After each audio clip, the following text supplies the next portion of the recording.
Bonjour à tous and welcome to Learn French with Vincent. This is Unité 6, leçon H. And in this lesson, we'll continue our little review of le passé composé. Well, basically, it's for important verbs, and this one, venir, to come, is quite important, especially because it's a bit tricky in a way. So we'll see why.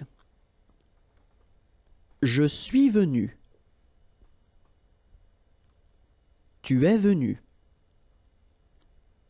Il est venu. Elle est venue. Nous sommes venus. Vous êtes venus. Ils sont venus. Elles sont venues. Okay, so if you remember carefully when we introduced the passé composé construction in the Unit 5, I told you that most of the verbs were constructed with avoir, but then we had the list of the verbs that requires this être verb. Venir is among them, okay? So that's the reason why you put être here at the present form, okay? And then remember that if you get to put être, then have a look at the feminine form here. You will have to add this final e, okay, feminine singular. But then for the plural form, you will have to add this s here, okay? And then for the feminine plural, you will have to add this es. All right, but then the good news, there is a good news, yes.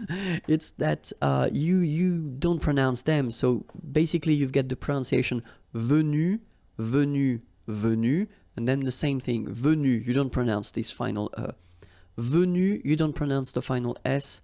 Venu, you don't pronounce the final S either. Same thing here, venu, and same thing here, venu, you don't pronounce S.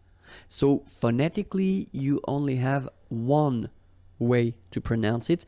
But remember, if you want to write correctly, you will have to put E for the feminine, S for the plural, ES for the feminine plural. Okay, let's repeat them one more time. Je suis venu. Tu es venu. Il est venu. Elle est venue. Nous sommes venus. Vous êtes venus. Ils sont venus. Elles sont venues. That's it. Okay. Well, the next lesson is here. And then the website imagier.net is waiting for you. Have a great day. Bye-bye.